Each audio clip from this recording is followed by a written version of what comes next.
My guest for today's conversation was Bob Schaffer, Headmaster of the Liberty Commons School in Fort Collins and Chairman of Leadership Program of the Rockies. Bob presented to my Rotary Club a couple months back and was kind enough to share time with me on the LoCo Experience podcast. Long before his focus on education, because he yet had no children, Bob got into politics, mostly as a writer. His first real job was an intern/speechwriter for the Republican caucus in Ohio, and he was good at it, and it translated well to a similar role for the then majority Republican Party in Colorado when he and his wife moved here. One thing we agree on is that writing is thinking, and Bob's good at both, which is why he was appointed at the age of 25 to finish a departing state senator's term, the youngest in Colorado history to serve in the role. And it's also why, after his own littles started arriving, that he turned his focus toward education, first in the Colorado Senate, then in the U.S. House of Representatives. And that's where Wikipedia notes he also sponsored a balanced budget resolution and amendment to the Constitution, which, unfortunately for all of us, was unsuccessful. But since our country is broke, we're going to need smart kids to dig us out, and that's where Liberty Commons School comes in. Bob shares widely about how they're different and why, and how everyday moms and dads and grandparents can be involved in their children's education. Bob's the kind of guy I could enjoy a 6-hour conversation with, so consider this hopefully a part 1, and please enjoy, as I did, my conversation with Bob Schaffer. Welcome to the LoCo Experience podcast. On this show, you'll get to know business and community leaders from all around northern Colorado and beyond. Our guests share their stories, and through it all, you'll be inspired and entertained. These conversations are real and raw, and no topics are off limits. So pop in a breath mint and get ready to meet our latest guest. Okay. Welcome back to the LoCo Experience podcast. My guest today is Bob Schaffer. Bob is the headmaster of the Liberty Commons School. He's also the chairman of the leadership program of the Rockies, devoted husband and father, and my latest guest on the LoCo Experience podcast. Well, thanks for having me. I got to say, you came in saying that you had checked out a couple of my previous podcasts before coming in, so I really appreciate that. Sometimes people come in cold and... curious about the setup and what's it going to look like. And how you do. Did you enjoy either of them more than the others, or who were the guests that you tuned in for? I knew you were going to ask me now, who I watched.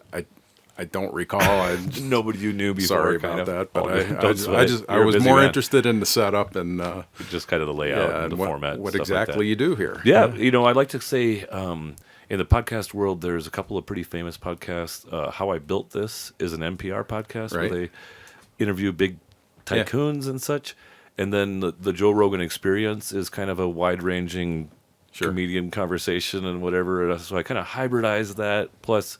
A Northern Colorado audience. Right, good. So life and business journey, plus we might chase squirrels for 25 minutes. Okay. Get you in all kinds of trouble.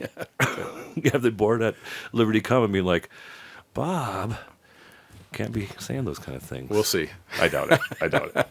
So I guess let's just set the stage a little bit for listeners that especially if you're not in Northern Colorado or adjacent, tell me about Liberty Commons School. I was surprised how much it had grown and how many campuses are going on and stuff now. Yeah, well, Liberty Commons School is one of the first charter schools in the state. It's not the first, but it was in that first wave of charter schools way back in the 1990s. So 1997 is when we applied for our charter, had it approved. And the Colorado Charter School Act passed the legislature and became law in 1994. So there were some initial charters that were initiated right away. And we were in that wave of early charter schools. For Liberty, it was a 2-cycle process. The first charter effort in 1996 was defeated. There was a lot of school district opposition, right? It was enormous back in those days. Well, there was some, way back then, the whole idea of charter schools was new.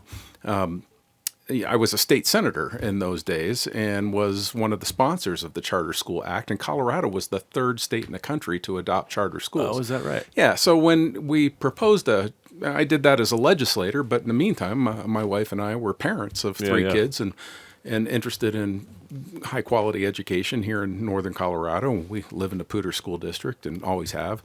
And So the idea of a charter school was brand new. Nobody had heard of it. There was a lot of fear associated with Sure. charter schools, and it was just a different age. Now there's more comfort with them. Somewhere around, it's approaching 20% of Colorado school children are educated in right? charter schools. So there's no mystery behind them anymore. All of the fears about all kind of The bizarre kids didn't things all that get we had hooked to on deal with. cocaine or anything Yeah, like that. it- So what was the fears around? Just like they would put too much pressure on the regular schools kind of thing? Well, there is a competitive Sure. fear. Well, that's what I certainly. like. And As a the citizen. competition was new. Public schools are still, even to this day, substantially government-owned, unionized, bureaucratized monopolies, and heavily subsidized in was, comparison. And it was even more the case where your zip code or your address was the determinant of what school you were going to receive. Those days are long gone, and I credit charter schools with changing the dynamics of public education. Even that in school Colorado. choice element and stuff like that is really driven by that. Intra-district choice, intra-district choice were things that were not heard of before the charter school movement came along. But once charters did, then those sorts of options within an education marketplace became a little broader, and we moved what is called the Overton window, where something that seemed pretty radical now is very mainstream. So, all right, all that to say, way back then, the opposition was just the existence of competition. There were some other things that seemed odd and strange. One was, for example, under the Charter School Act, charter schools are not obligated to limit their hiring pool just to licensed teachers. Okay. So that scared many quality people. concern, I suppose. Yeah, because many people think that the license has something to do with quality, and that's just not true. Can we go back one step? Sure. And what's that base difference between a charter school and a traditional public school? Sure. Well, a charter school is a public school. That's the first thing. But it is a public school that is one step removed from direct control by a local school board. There is some control by a local school board and by the state, where charter schools are still obligated under state law to meet certain expectations and have some testing. But if you want to have example. a thematic one, or I remember that Polaris Expeditionary School was a charter school, right? Because it had a special intentional focus on adventurous things or whatever. Right. So, the management of the school itself becomes local. So it's it's what we call site-based management. Okay. The board. So whereas a headmaster, or they don't call them that, but a principal of a regular public school is under the jurisdiction of the superintendent and the local school board. My boss is 7 parents who serve on the Liberty Common School board. And so it is local control, localized control, site-based management in that regard. But along with that, we have flexibility in who we can hire, the terms under which we hire them. We're not unionized, for example, so we can hire each employee based on their contribution to the organization. Act of Congress. We are all hired at will, meaning if our board doesn't even need a strong reason. I've heard horror stories about teachers being terrible, and it's just too hard to fire them, so you promote them to admin or something. I brought a flow chart on how hard it is to remove a teacher from a regular public school who is. Now, if they're dangerous, I don't want to scare anybody. Sure. If they're dangerous, if they are doing inappropriate things, personal relationships with the students, even a public school a regular public school can remove that individual danger from the situation right away. But if you have a teacher who is, let's just say, a science teacher who turns out to be mediocre at teaching science, it's really, really difficult in regular public education to move that person out of the classroom. And you can't do it quickly, that's for sure. So it's just a lot more localized control, really. In my school, we can do it more quickly. No, we don't race to go fire people at my school. Our teachers stick around for a long time. And so retention for us is something we can be really proud of. However, it has occurred in my 16 years since I've been working there that we brought somebody in to be a teacher that wasn't meeting the high expectations that we have. And so we coach and we try to assist and we try to guide them towards success. But in a few occasions, it has not worked out. And so we either get to the middle of the year or sometimes just the middle of the week, and we just decide today's your last day, and we're sorry. We've done all the things that we should be doing for prudent coaching. It didn't work out, so today's your last day. Yeah. Trying to really eliminate the bureaucracy of education as best you can is what I think is the core thing I'm hearing. Now, if I did that willy-nilly and for late and transient causes, nobody would want to work there anymore. But we don't. We do that for reasonable, proper reasons, and then our board has questions about those things. Why did you get rid of Mrs. Jones, and what were the circumstances, and so on. And if I don't have a good answer, well, then they'll fire me. And I not to interject, but I came to Fort Collins actually working for a bank organization called Community First National Bank. Okay. And they eventually grew up to somewhere around 130 banks by buying banks that the big U.S. banks and stuff like that First Bank didn't want, and then they set up little systems where there was a decent amount of management just vested in the local branch, and then they would bind together 4 to 6 regional branches and then give them a lot more lending authority and really outsource a lot of the decision making on how to run the bank, because it's different to run a bank in Fargo than it is in western Nebraska than it is in Iowa. Right. And so they really had that same kind of mentality of and a certain significant portion of their budget for community engagement, sponsoring the school sports teams and doing stuff like that, and really being a community citizen of sorts. Of course. Rather than just, Wells Fargo 1-800, here's your banker. And so what you're talking about is kind of the same kind of elimination of bureaucracy from letting the local people on the ground make more decisions. Yeah, absolutely. Well, so, all right, personnel is one thing. The other is the pay scale. So let's face it, hiring a really good physics instructor in any state for high school is very difficult. Okay. If you aspire to... If you want a mediocre physics instructor, then... Well, that's easier. Just think about it. If you aspire to achieve a physics degree, you're probably a pretty smart person whose value out in the marketplace is much higher than what a public school will pay. In a general public school setting, that physics teacher in year one coming out of college, let's say, will get paid the same amount of money based on their lane and their steps, as they're called, the number of years that they've been in the district and their degree, as, let's say, a third or fourth grade teacher. Now, they're valuable too, but the value is different. Well, the specialization of skill. Well, and they're rare, the physics instructor. Yeah. So if scarcity is a reality about a certain skill set, well, that professional employee ought to be able to command more in a legitimate marketplace. And at my school, that's true. We wheel and deal with new teachers or teachers who have taught somewhere else until we arrive at a handshake agreement where they win and we win, and in the door they come. And that that dollar amount is going to be different than someone else.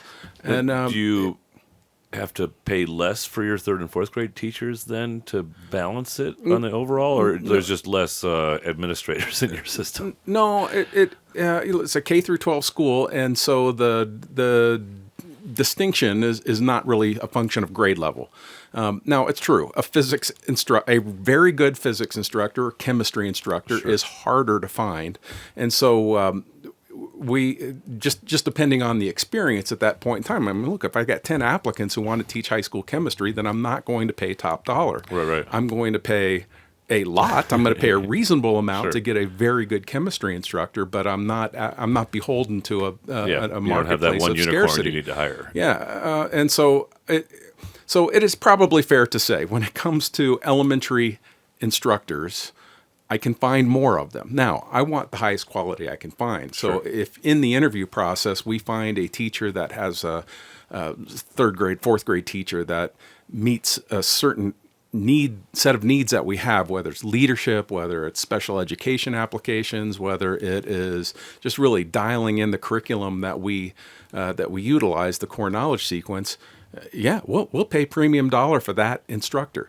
Now, time matters for us too. There are those who have taught a lot out in public education, and we do place a higher value on instructors that have taught for a number of years in our school, our curriculum, in our setting, and we have a pay for performance plan. So, in a nutshell, Like if the kids get better grades? those who are new, no, it's not. It's not a function of grades. Okay.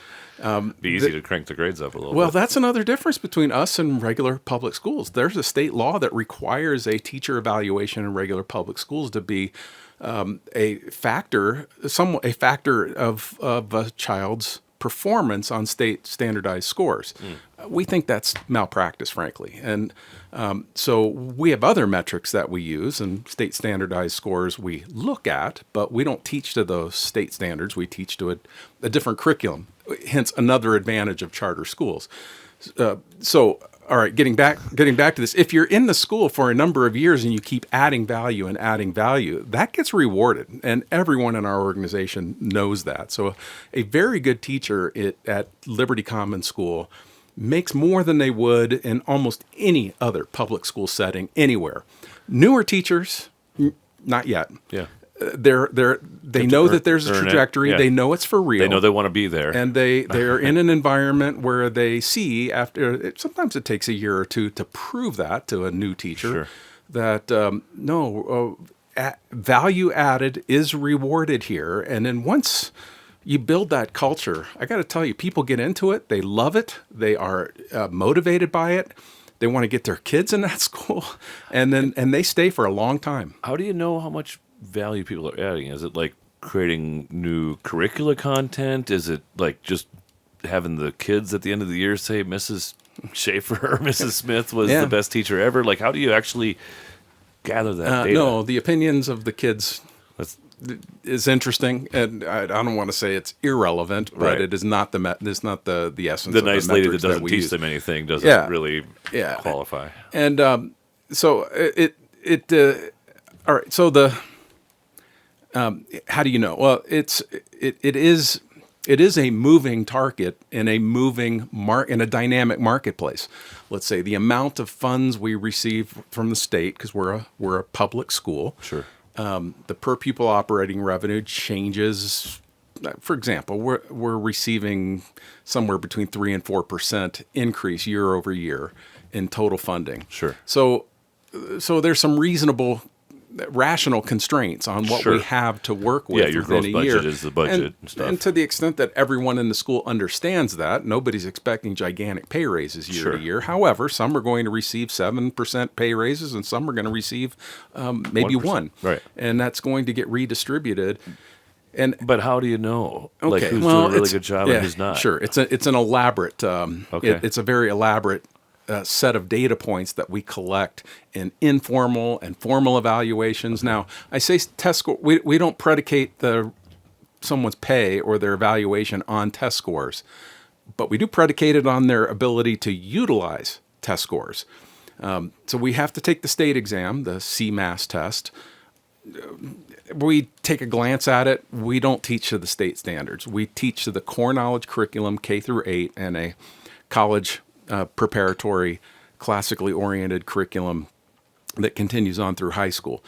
So we use the curriculum is not as impacted by the testing as other the schools. state testing. Now we do use another different metrics. We use and it's called the NWEA test. That aligns more closely with our core knowledge curriculum for juniors and at the high school level. All juniors in the state of Colorado take the SAT. That's a pretty good predictor of college success, which is what it's designed to be. But we also take the classic learning exam, CLE, so we take both. And so we have a number, and there's just their preparation to be ready to go to college. And so we look at all of those metrics. The standard of measure of sorts is how well are you preparing kids to go enter the world more? Well, at our school. And into the world, for us, it's, yes, into the world, but we are distinctly a college preparatory institution. And to the extent we have a college target, it is selective university. So it's a high level that we are aimed at. And so we can see year over year, students in the English department are how well prepared they are on that particular battery of subject matter in their college pursuits. And whether history, math, English, science, foreign language, we're able to assess college preparation on a departmental level, and then within the department we can see. So that's one of those measures that you can measure your teachers by. Yes. I'm gonna pull this even back up to a higher view. How many? You said all the way K through 12. Right. How many students? How many campuses? Is it just Larimer County that you're serving? It's so any child of a Colorado resident is eligible to attend Liberty Common School. Okay. So they can be in another county. They can be in another school district. We give enrollment priority to those who live in our constituents in our Poudre School District. Okay. Because we're a Poudre School District school, so therefore we have an obligation to serve Poudre School District students first. Yep. And if there is an opening after we've exhausted that part of the lottery, then students from other districts can come into the school. So that happens sometimes. It's happening with greater frequency just because of, from a demographic standpoint, what's called the big shrink up and down the Front Range and throughout the country. Sure. And that is the birth rate has dropped years ago, and so that cohort is getting smaller. Yeah. And I just wrote about that last month in my blog about the best thing you can do for the Northern Colorado workforce is make more babies because we're not importing them like we used to. That's exactly right. We try to speak that suggestion over the children to the parents. Right. We don't want our high school juniors and seniors thinking that applies to them after college. Just yet. Yeah, in due time, they get that message. But so we there is a lottery. You go to our website and there's an enrollment button, and so you have to get on a lottery first. We draw down the lottery. And it is a lottery, so you could get on the lottery tomorrow. You could get on the lottery years ago. It doesn't matter. When we get to a certain part in the year when we draw down our lottery, it really is a legitimate lottery. And then it's like you're qualified or you're not qualified. Well, there's no qualification. Really? There's no entrance exam or anything like that. Once you're in, we test we test a student to ensure that the curriculum we offer is going to match that child's readiness. If they're behind in one subject matter or another, then we will make some accommodations to close those gaps as quickly as we can. If they're behind in more than a couple, then we might have a conversation about the wisdom of repeating a grade. So let's say try to send their kids necessarily like my kid's really struggling. I'm going to go ahead and send them to the really college preparatory. Oh no, they do. They do. Yeah. So you get the rehab projects as well as the smart kids that are looking for a little more challenge. Some would call them that. I would use say that terminology, but that's what I said, not you. I would say they might have just been in a school that was a mismatch for what those parents' expectations was, and we get a lot of families who get to some point of realizing that their children are in a place they did not anticipate. It's sometimes behind, and they come to Liberty because they know, frankly, we're very, very good at closing those achievement gaps very quickly. That's cool. I sorry to tease you on that a little bit. The projects. Well, I had my former marriage counselor on years ago, and I asked him, what are your favorite kind of clients to work with and whatever. He's like, well, people that are actually motivated to change. I'm like, well, duh. Like, who doesn't want, and so same for you. It's like, hey, we want those really super, but it's cool that I didn't realize that it was not a competitive thing to get in. It's really just a lottery, and then you do your best that you can with them kids. Yeah, we do the assessments after they're already in the school. Yeah. And as I say, then we make sure that we manage their curricular goals in a way that is going to give them the greatest chance of success, grade level to grade level. I have a story I need to share with you, just in light of our meeting at the Rotary Club and your talk there. But I met with a gal recently, and she has a fractional HR consulting business here in town. And she and her husband moved here about 8 months ago with their 2 kids.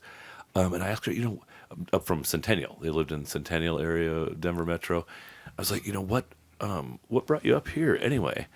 And she said, well, our oldest daughter got into Ridgeview Classical School. Oh, good. So we had to move up, and I was like, oh, that's a cool story. That is a great story. Well, we're big fans of, I'm a big fan of Right, you guys are Ridgeview. buddies, right? You're we helped start Ridgeview, and so you'd say friendly competitors. I'd call us sibling rivals because there was a point.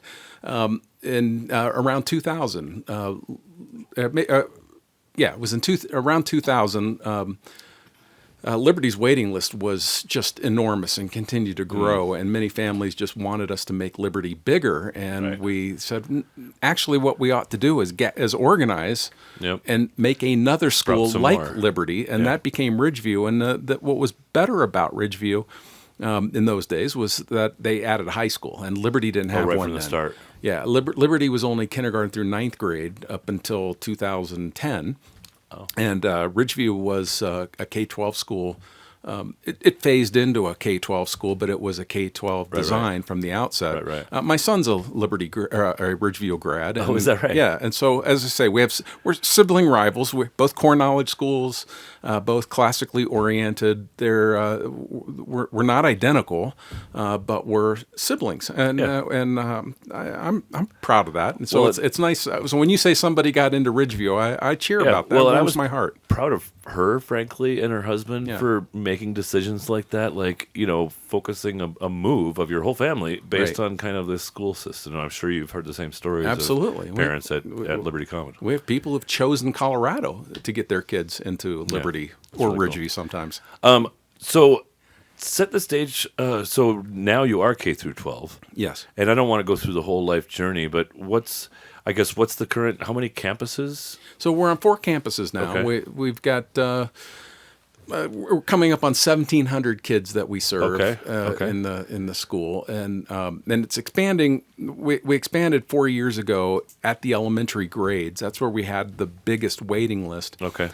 Expanding was not our mission and not our goal. However, there was a school, Colorado Early Colleges, that had a building on the southwest part of town at Taft Hill and Horsetooth. I'm familiar. And they called one day and said, we're looking at possibly selling this building.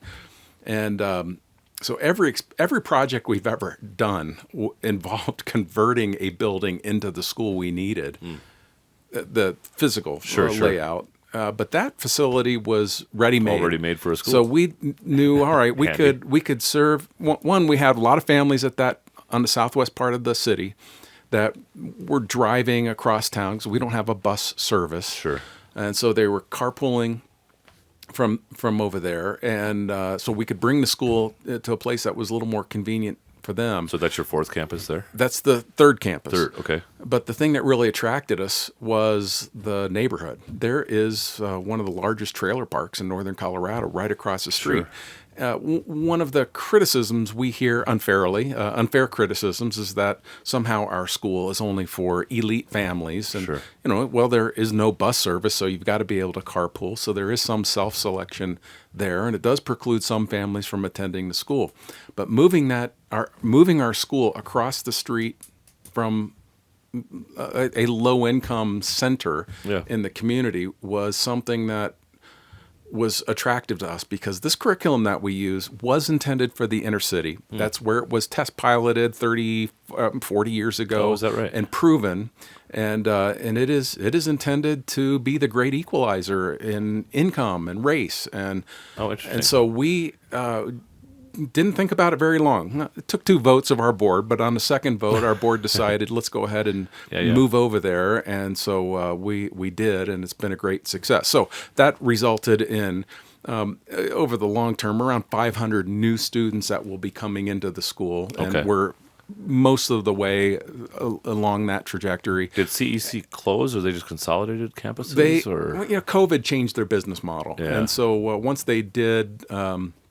They didn't need the brick and mortar physical location quite as much as they did before. Sure. And I think they ended up adapting more to using online and remote services. So, and we didn't adapt to that. We very much prefer traditional classroom instruction, and so it was a win-win. So we ended up renting that building for 3 years. Now we own it. All right. So having all those new students into the elementary grades has resulted in them going into junior high. Right. And so this past year was the first year we had 6th graders moving into the 7th grade. Okay. And so that's our biggest cohort of 7th graders ever. And next year there'll be 8th graders with more kids coming behind them. And so we built a standalone junior high campus, which was half finished for the 25-26 school year. It will be fully finished for the 26-27 school year. Okay. And that will be our 4th campus. And hopefully we'll be done, because I as much as complexity is not what you're looking as for. much as growth is exciting and expansion is exciting, it is doing all of that, meeting with the architects, is not really the academic mission that I prefer to be focused on. And so we're coming to the end of our expansion plans, and then I can.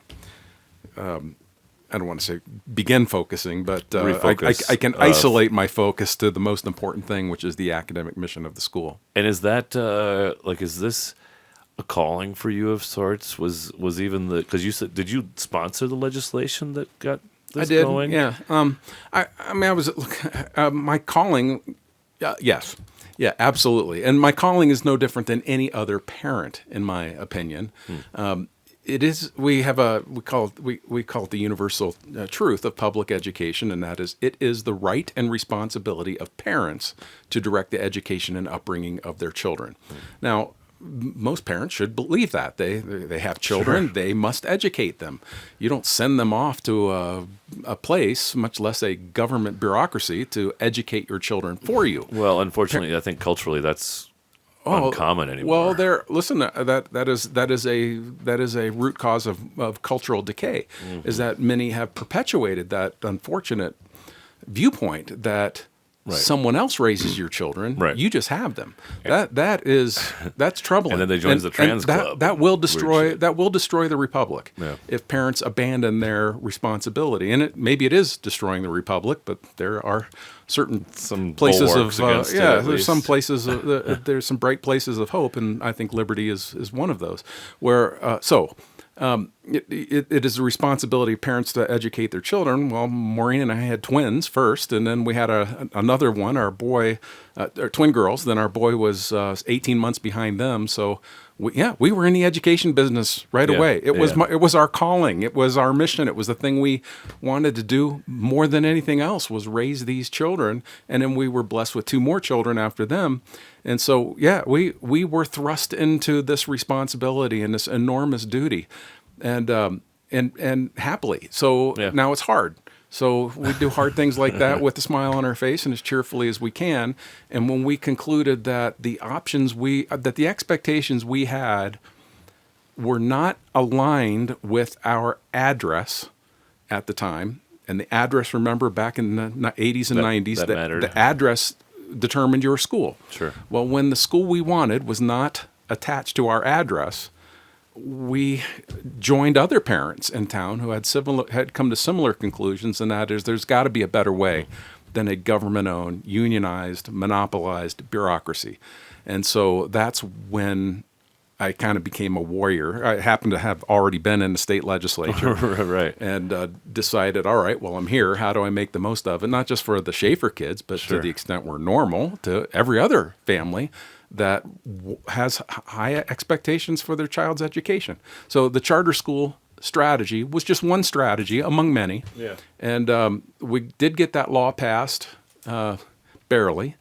As I say, we were the 3rd in the country. That law passed by 1 vote every step of the way. 1 vote out of committee in the Senate, 1 vote out of the off the Senate floor, 1 vote over in the House, House committee, the House floor, and then went to the governor, Roy Romer was that was the only vote you need when you're in the executive branch, and he signed it. So by 1 vote that passed all the way through. And probably sparked a lot of other states and stuff too, right? Because Colorado's always been a kind of a leader of stuff. Who was the first, if I may? It was Minnesota. Oh, wow. And then California was the second. Oh, wow. Hard to believe. Yeah. That is crazy. And Colorado was the 3rd. Well, it's funny because actually those 3 states used to be kind of libertarian-leaning, free-thinking places where they did new and different things. Yeah. And then all 3 of them really started being like, hey, let's try socialism. That should work for us. Well, anyway, that's why so many from both states are moving to Colorado, I suppose. Fair enough. Yeah. This is a sidebar, but somehow talking about the zip codes and stuff reminded me of this. In Colombia, they actually have different utility rates based on your zip code. So if you're our neighborhoods, basically they categorize it, and you're like, if you're in a low income neighborhood, you're on the 1 tier. If you're in a high income neighborhood, you're on the 6 tier, and you pay 10 times as much for your electricity and your sewer and stuff if you're in the 6 tier. And it's a way for them to kind of distribute the cost of doing infrastructure for kids. Okay. I thought it was like less gross than like I think your income tax rate is 55% or something. It's a terrible idea. Okay. And I'll tell you why, because I don't want to get off track. No, we can. I love chasing squirrels. Because what the Colombians are doing is using a commodity, a electricity. They're using an electron as a methodology, as the basis for tax policy. And it is a progressive tax. So what happens is the same commodity, which costs no more in neighborhood A as it does neighborhood B, costs more. It is a tax, right. Based on one's your but income, there has to your be neighborhood. Taxes, though, Okay, right? but what is the purpose of this? Yes, there must be taxes. Well, it takes even that's debatable. The theory would be it takes the regressivity out of it, right? Taxes we can accept as being a necessary evil Sure. for the operation of government. I like fire trucks. However, the purpose of taxation is to raise the requisite amount of money for the legitimate function of government. Sure. When you start attaching differential rates based on one's behavior, well, now government is in the behavior business, and it is in the business of favoring certain citizens over another for the same service. That is picking winners and losers, and giving government politicians the authority to do such things. What I've always said is that if you can set up the taxes in such a way that it doesn't change behavior, that would be the ideal. Sure. When I would agree. People were hiding from 90% income taxes and all these things, and or even the value-added taxes and different things. And so that's why I think, I barely notice what my utility bills cost and stuff. So basing it on utilities actually congratulations. Well, I mean, I notice, right? But do you take shorter showers if you notice that your water rate goes up or whatever? Or do you just take the shower that you're going to take? And so I think that having a utility rates-based pricing tiers would almost change behavior less than otherwise. I don't know if that's the answer, but I'm definitely price conscious. Right. So you would move to one of those low-income neighborhoods just so you could pay less on your utilities? Maybe. I'd probably move to a different country if that's or move to a different jurisdiction if possible. Or I'd get involved in a political process and say, this electron costs the same no matter where you live. Why should one citizen pay more for it than another citizen? That is a discriminatory tax that empowers government in a very wicked way.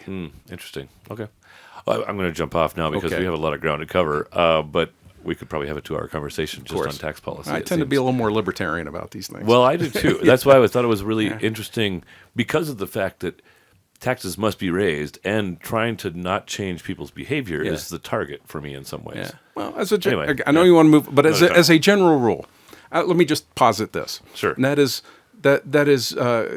government should raise the revenue that is necessary to fund the legitimate purposes, the legitimate functions of government. For sure. And do so in a fair and way, equitable way. When it starts discriminating against certain people based on how they behave or how much they know or how successful they are in life, these are they devolve very quickly into very dangerous forms of discrimination on how one lives, what they prefer, what they choose, and how they live is an important element of that. We should be taxed equally and treated as equal citizens in a society. About that. You told me earlier that you don't drink alcohol. I'm drinking a bourbon here. Yeah. The cigarettes and alcohol have a long time had sin taxes attached to them, right? Because the theory is that because I like to drink bourbon, I'm going to have more negative health consequences, and maybe run over more people over my lifetime. Not really, but that I'm actually having a negative impact on society. So I should pay more to this funding mechanism of government.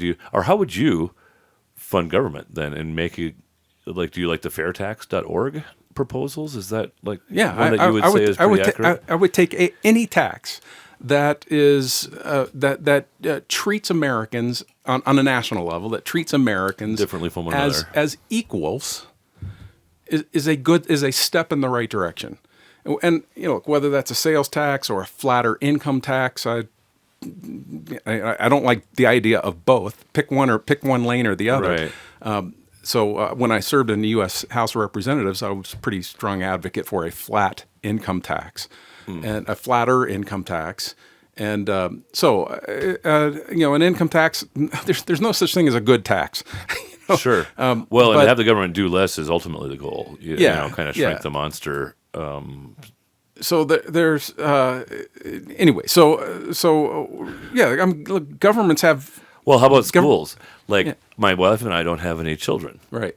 And yet my property taxes are the same as my neighbors that got 5 kids, and they're all going to school on my dimes. Right. Is that fair to me? No, it's not fair to you. Okay, just checking. Good. I like where you're screwed on. It's not fair to you. Look, and all right, but we could litigate that in terms of community fairness. But you would fund government out of fees for services more than more so. Yeah. Okay. I would. Tariffs and stuff. Just kidding. Tariffs if they would really replace income taxes. Right. Tariffs and income taxes at the same time is just tax upon tax. Bad idea. You brought a stack of books today that would help kind of explain get back to the topic. Huh? Yeah, sorry about that. It's cool. We'll come back. Yeah. Like I said, sometimes I would like to go 4 hours with my guests. So, but yeah, walk me through a little bit of what you got going on. Well, one of the first things I brought was just a little bit of books that people think we make it up at our school, and I think that often happens in public knowledge. Education. But Liberty Common School was launched really with the ideas in this book right here, Cultural Literacy by Dr. Edie Hirsch. Hirsch was a English professor at the University of Virginia who noticed at the higher ed levels some of the smartest students in America would end up in his classroom, and they had been exposed to different books. Their language was even different. Their exposure to vocabulary and proper grammar. And he wondered, how can we even have? Well, he was frustrated. How can we even have good conversations where we can understand inferences, we can understand the same references, where our language is suitable to have a deep conversation, and that he began as an English instructor, starts going backwards in the American education system and realizing that based on what school district a child happens to come from, or as they work their way up, they might have been exposed to a book all Americans should read, while another smart student hadn't. Right. And so bringing those students up to grade level to have an upper level discussion at the graduate level in college perplexed him. And so he started focusing on what went right, what went wrong in American education, and he concludes Americans used to have it correct, and how Americans were educated for commonality. Yeah, they had a certain unified messaging. Yeah, messaging. Noah Webster back in the 1700s talked about an American ethnicity, that should be the goal of education in the United States. The country being a gigantic melting pot and having all kinds of ethnic inputs into the country, but that should result in e pluribus unum, the one American ethnicity, and that our schools should teach toward that for a commonality for a variety of reasons. So Hirsch mentions that right in front of his book, and that's really where he goes with this, and that is that there are certain things all Americans should know, certain books all American children should be exposed to, vocabulary that all Americans should recognize, historic references, facts, math facts, things of that sort. And he laments that we used to do that in the country, but we have drifted away from that. And then he lays out an outline on how we should get there, and so that's the goal. I want to share a little bit of my own journey in this, because I was born and raised in North Dakota, graduated with a high school class of 5, and so very rural North Dakota. Yeah, and the whole county was 20,000 people, but we were on the fringes of that county. But in high school, I had at least 2, sometimes 3 study halls a day, and so I would devour every Newsweek, every U.S. News and World Report, every Wall Street Journal, every Popular Mechanics, every Popular Science. That's good. Every book, Huck Finn, all that classical literature. I was reading Dostoevsky and stuff like that. Wow. And my actual cultural experience, like I had never, when I moved to Fargo for college, like I said hi to everybody on the sidewalk walking past them for a while until I finally realized that wasn't how you do things there. And like my experience integrating with people and larger populations and stuff and I had never barely met a black person, right? I had no cultural relevancy that way, but I had been steeped in Americana, Right. I suppose. And it's probably that season is probably a strengthening time of my life that I didn't even recognize. Well, it was you were achieving a heightened level of commonality with Americans generally by reading popular sources that lots of Americans read. I mean, the idea of a high school student reading the Wall Street Journal, it could be any newspaper, but reading a national publication is rare anymore. Right. And so there is no common right. dialogue, no common ingestion. And so I like this little. So okay, keep going. Thank you. Well, Hirsch mentions in cultural literacy, he says America's inability. He uses all these examples. Now that we don't have the 6 o'clock news anymore or anything, it's way going down. He uses examples of Americans on battlefields versus Germans on battlefields during the Second World War, and how the education of Americans allowed them to adapt, improvise, overcome on the battlefield in a way that was far superior than Germans. And the reason is German education had become specialized. You learn at a very young age to become an engineer or a dancer or in finance or a shepherd, whatever the case is. But Americans, even up to World War II, had a broad general education and were far more adaptable. Well, he mentions that, and he suggests that American schools are getting further and further away from common knowledge and common understanding. Well, and corporations do the same thing. They want to have specialized employees in all these little tubes. Different set of goals. Yeah, but he says, but he is for education for young people. He regards this as our Achilles heel. All right, now that was a little demonstration. So I use the word Achilles heel. You nod your head in agreement because you know what that means. Sure. I will tell you that there are disappointing numbers of Americans who think that's a body part, right? A reference to your Achilles heel because you have one, but they don't know the story of Achilles being dipped in the river Styx and and having now being impenetrable or he's bulletproof except for that little place where his mom holds him, and he's got that little point of vulnerability. All right, well, what does Hirsch mean when he uses a term Achilles heel, or what can we mean? 2 words, conjures up. There's an assumption that we both have a little exposure to Greek mythology. Yeah, and some do. So if you use that in a business meeting or in a context like this, well, then you're speaking the same language. If somebody's outside of that conversation, they're missing something very important. And whether it's that little metaphor or 1,000 others that he mentions in the book, more and more Americans are not in the conversation. And so he starts with that research, that understanding, these conclusions. He paints a pathway in this book, The Schools We Need. Wow. So this guy was really the initiator of the charter school thing or the core knowledge curriculum? Core knowledge curriculum. He mentions the predecessor to Liberty Common School in Fort Collins was called the Washington Core Knowledge School, an alternative school in the district that we organized before we had the charter school. And the Washington Core Knowledge School is in here. Okay. And so that's a wonderful little tribute. But I want to read that first one. But he takes, it's still very relevant, by the way, even though it was written in 1983, I think it was. But eventually, Hirsch develops these ideas into a curriculum, and that's the other book I brought here. This is the core knowledge sequence. So every core knowledge school in America that uses the core knowledge sequence follows this. Oh, wow. It is, and so this becomes the brilliance of, people want to know why is Liberty Common School and Ridgeview and a few other core knowledge schools in town so successful. And the fact is, I just opened up the history, grade 1, history and geography.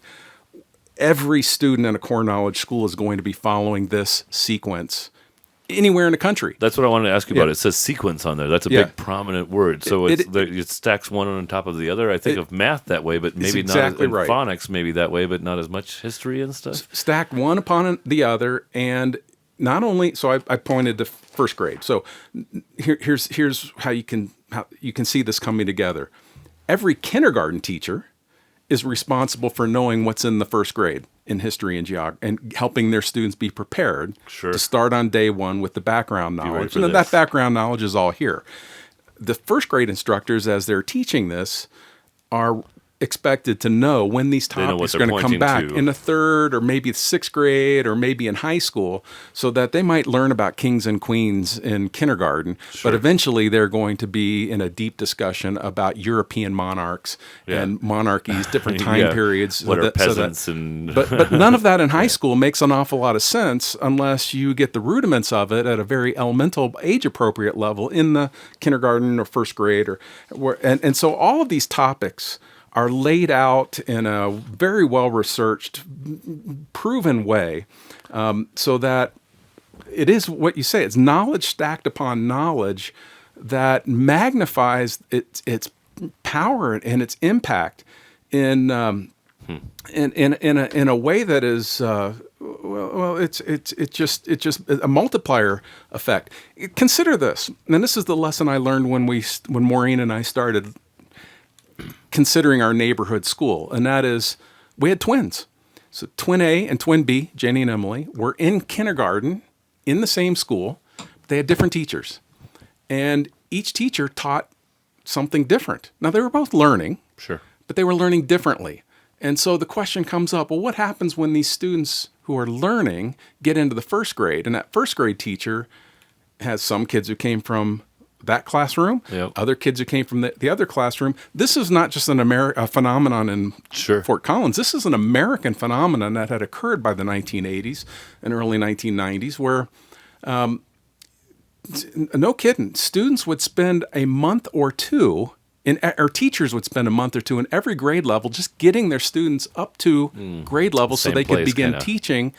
And then when you do that, some kids are overcoming gaps and other kids are duplicating what they had just learned. Well, they check out. And it's a waste of time. And so over the course of 9 years, kindergarten through 8th grade, in America, it was estimated that children were losing up to a year or a year and a half in an average school just through repetition or gaps. And so this is a remedy to that, and it's why we were so attracted to it. We didn't invent this, but we were one of the first cities to bring the core knowledge sequence west of the Mississippi, and Fort Collins is where that landed with this whole story I'm telling you. And so Liberty Commons started around this curriculum. That was really the mission. And this curriculum goes up through 8th grade. We went through 9th grade for many years because that was the grade configuration of the Poudre School District. But when the district changed that and high school became 9th through 12th grade, then we had to make a decision on jettisoning our 9th grade or adding a high school, and our board decided to add the high school. And that's when I came on board as an employee. Oh, is that right? Yeah. Okay. Yeah. And the high school doesn't necessarily rely on the core knowledge. Now it's more of a college preparatory.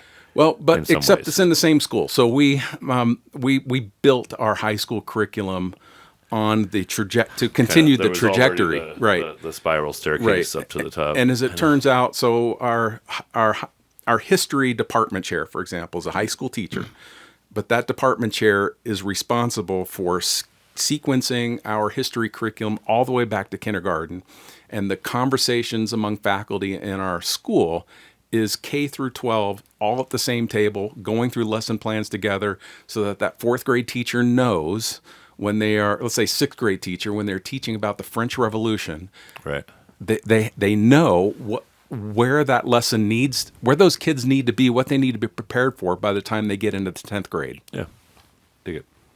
You have 2 more books to show me. Oh, sure. Well, there's Why Johnny Can't Tell Right from Wrong by William Kirkpatrick. This is the book that informs our character education in the school. We feel very, this is a serious thing for us. The virtue and moral education that a child should receive should be as purposeful as the academic mission of the school. In fact, they're interconnected. There's no difference really from a moral education and your academic objectives. But to the extent that you can accentuate them and recognize them and reinforce them as you're talking about different periods in history.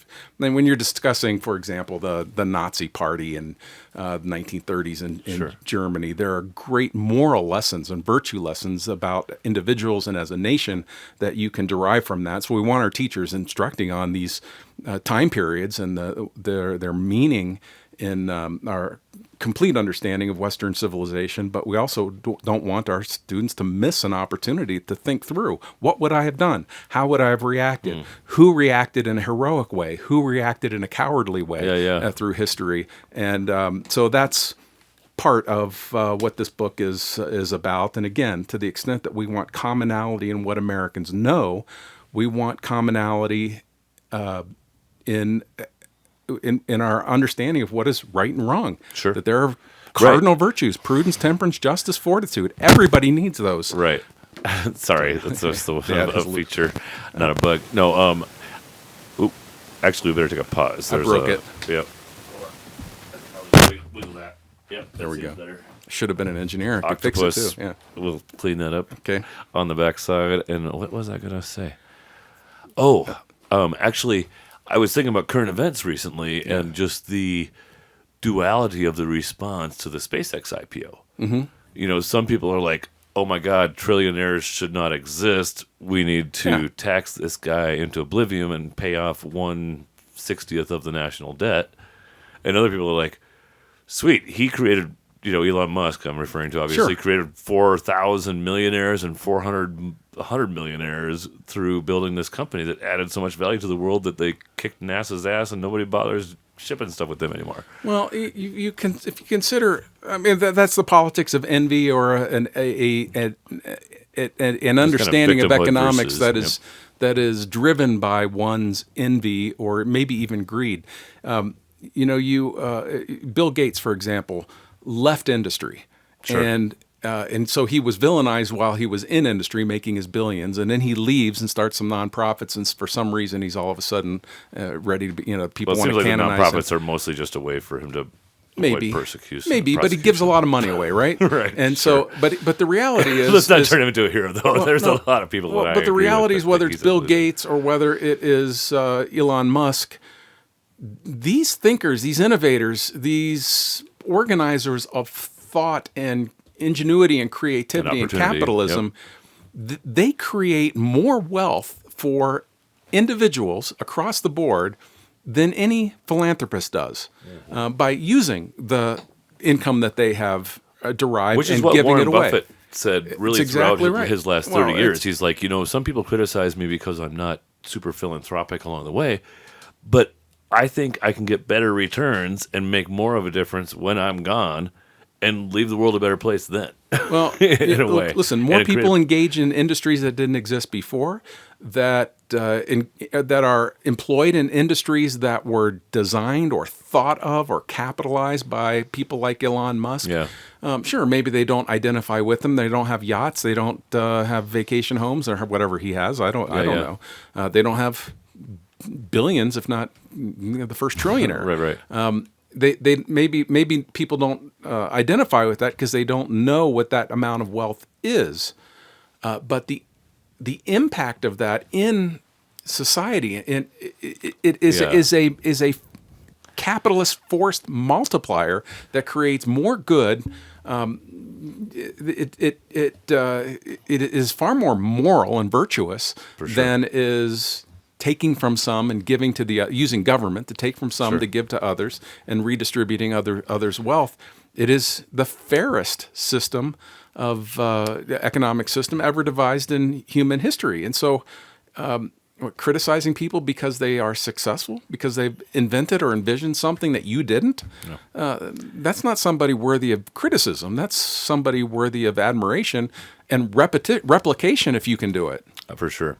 Did you see his delivery of the two economists joke that was running the social media rounds lately? I'm sorry, no. So there's two economists that are taking a hike in the forest, and they come around the bend, and right in the middle of the trail is a big old pile of poop. and they're looking at it a little bit. They don't even know what kind it is or whatever. But the first economist says, "I'll give you $100 if you eat that." And the first guy's like kind of embarrassed, but he's like, "You know what? Okay." So he eats the poop, gets his $100. They move on. Come around a corner another hour later, they're still hiking, and another pile of poop. And the economist that ate the poop was like, "This time I'll give you $100 to eat that poop." And so somehow the guy decides to do it. And so they basically are both in the same place before the hike, but they've both eaten a pile of poop now. And the first economist says, do you know what this means? And the second one is, no, but I know we've increased the gross domestic product by $200.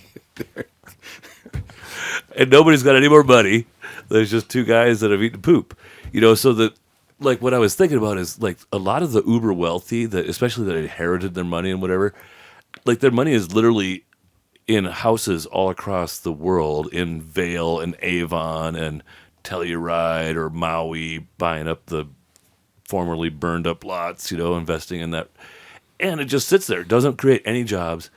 It doesn't, even when it's given through a foundation and stuff, it doesn't still stimulate actual economic activity to speak of. I debate you there, but You think? oh yeah, yeah. The fact that they acquired it and paid some market price in order to acquire that dwelling, that facility, even if Sure. they leave it vacant. Oh, yeah. The contribution is the number of carpenters and electricians and Sure. all the No, we want that craftspeople still happen, I suppose. that contributed to that. And But think of the jobs that they don't create. Like the house gets created and then it just sits there. There isn't like think of it this way. An operating company, a business that's worth $10 million, a local HVAC company, just for use of an example, that makes $2 million a year or something. right. It does sales of $5 million and makes a couple million or $1.5 million, might be worth $10 million.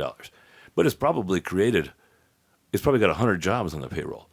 Their payroll might be $5 million a month to create that kind of, or a couple $1 million a month or something to create that kind of a business. Okay. That's different than having a $10 million house in Vail that just sits there and gets used for 2 weeks a year. That house doesn't create any activity to speak of after it's been built.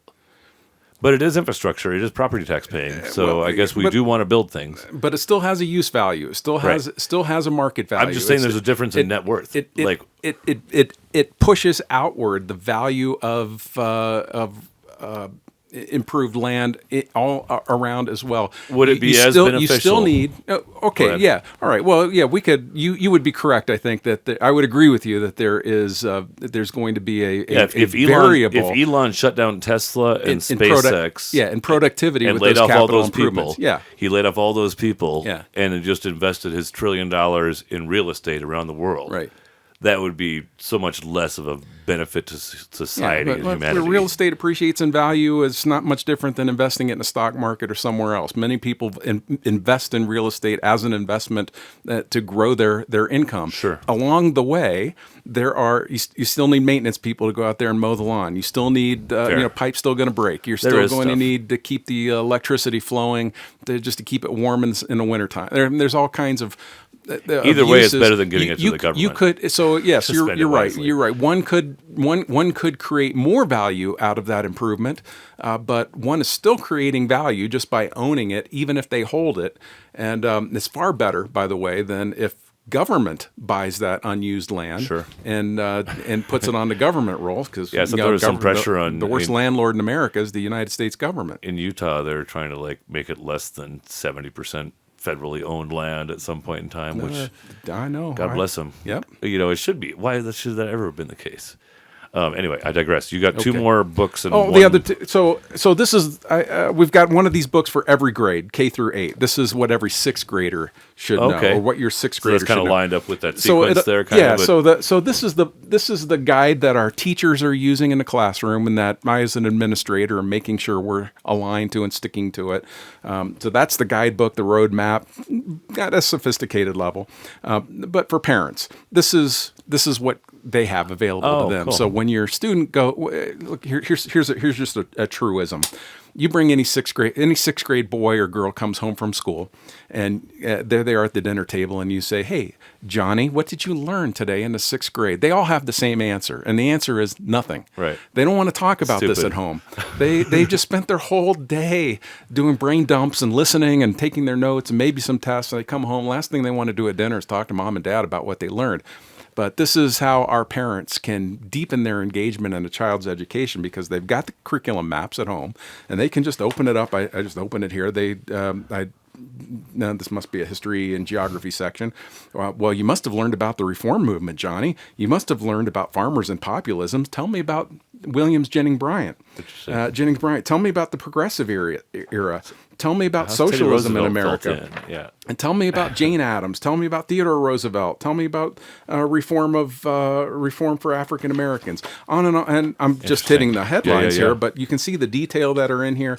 It's at a level that is intended for parents to be able to keep up with their kids and push them and challenge them when they come home. And that's the conversation that needs to be happening at home, not just at school.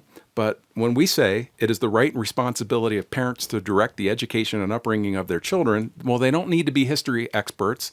They just need to get these books right. and just read the summaries of them so they can start a conversation at home and know that their kids are on track and their kids are learning. So that's that book. This is one I just brought for fun.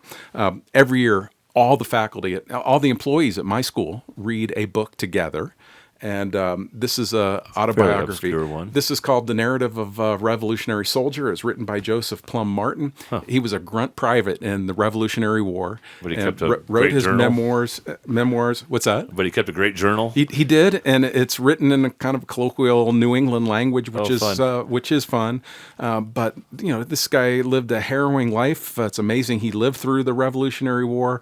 But what we know about. It's 250th anniversary of the country, right? And what most of us know about this time period is from the generals and from the American founding fathers. Well, they always polished up what made them look better and stuff, too, and right? I really wanted us to all be, we know that from what we teach already, but I wanted us to have a really important injection of our perspective from a grunt private in fighting in the revolutionary cause. You hear about the soldiers in Valley Forge who had no shoes, and you could trace they were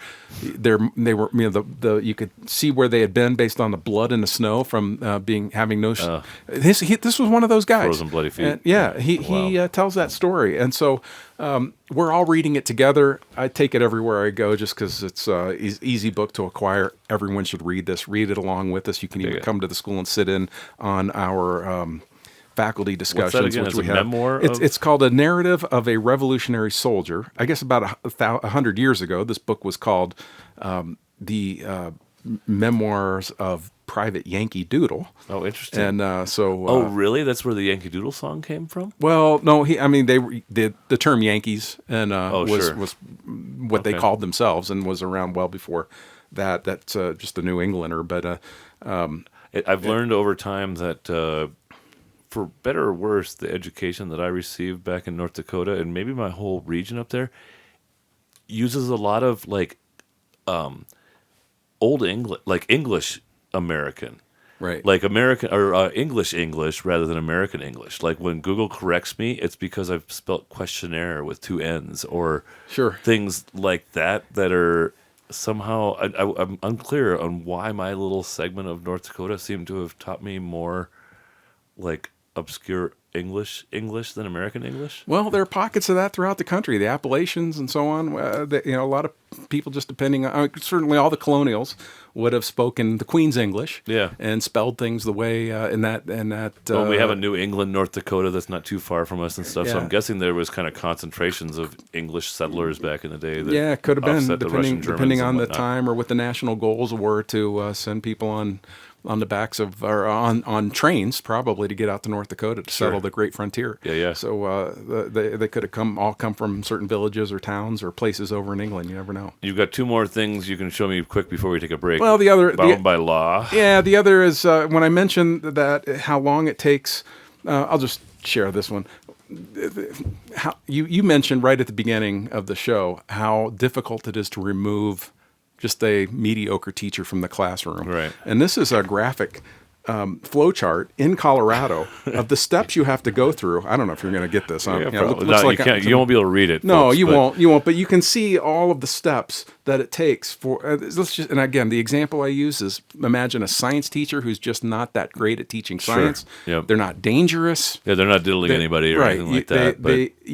They're just not good at their job. In my school, if I can't improve them or push them to improve quickly, I can just say today's your last day. Yeah. In regular public schools where they have tenure, once they've got that, which is only 3 years, oh wow, then you have to. Then this is an impossible process. This takes about 3 years and costs at least $1 million for a teacher to exercise all of their quote unquote due process. Right. To get way down here. So schools don't even bother. Instead, they move them around, first of all. And when that becomes, it's called the dance of the lemons. It's an actual public education term. Trust me, every principal and assistant principal who might be watching knows this term. And they just try to push their bad mediocre people off teacher. on each other. You get to a certain part of the year and you're trying to persuade your friend in another school, hey, I got a science teacher that would be great for you. Great, yeah. I'll write a great letter of recommendation for that teacher, get him out of my place, put him in yours, and they move him around until everybody figures it out, and then they go to what's called a rubber room. And a rubber room is every big school district has. You can't hurt yourself or others. This is an office at the central headquarters. Right. And these people get titles like curriculum specialist. And that's why the admin class has grown so much in schools, no? Part of it. Like those rubber room people. Yeah, and I mean, at Denver Public Schools, there's floors in their headquarters. Their office, the Denver Public School office building is nothing but rubber rooms. They can probably now that you can work remotely, you can probably just leave them at home.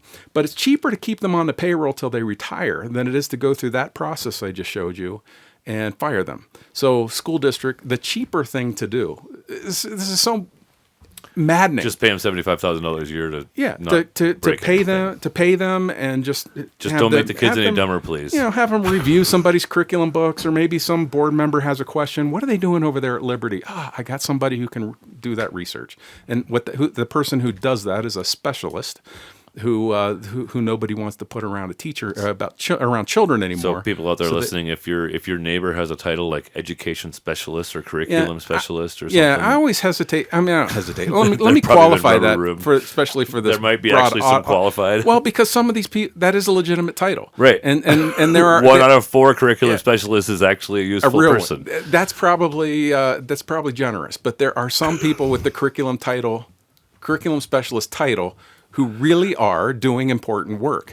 There are others who have that title that are somebody who has jumped. They were a lemon who danced around several schools until they got sent to the rubber room, and they're still on the payroll. And all right, as a taxpayer, that makes you angry, and people are right to ask, why is the administration bloated when the number of students is shrinking?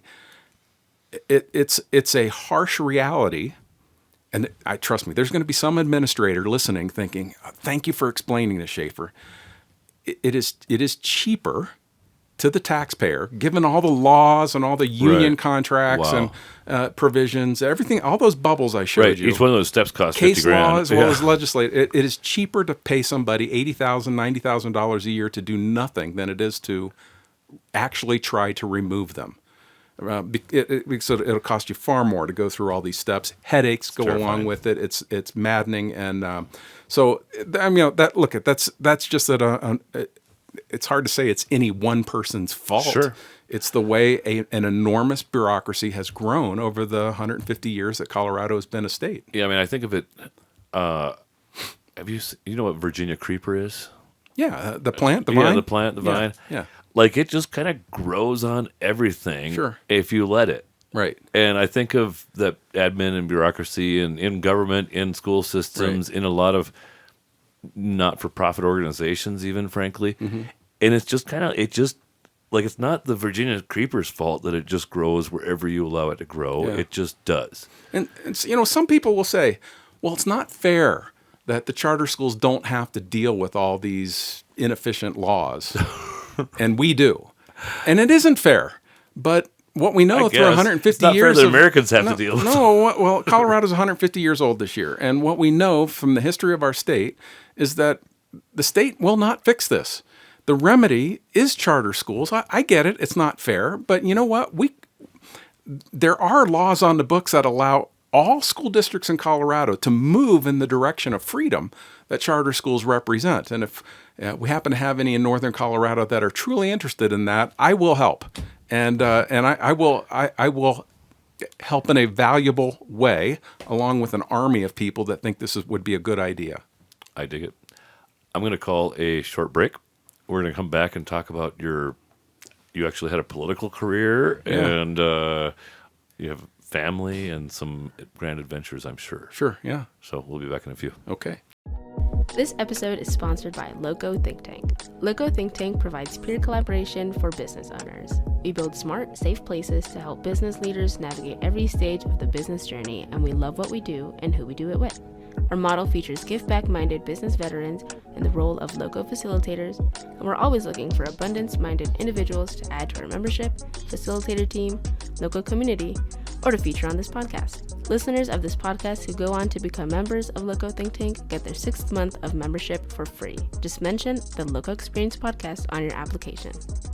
To learn more, visit our website at locothinktank.com. That's LOCO thinktank.com. And we're back. Okay.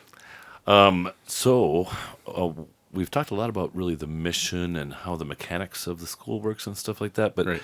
this is a business and personal. So we're going to talk about the man outside of the mission. I know you had a whole career before Liberty Common as well, but we're going to go back to like first grade.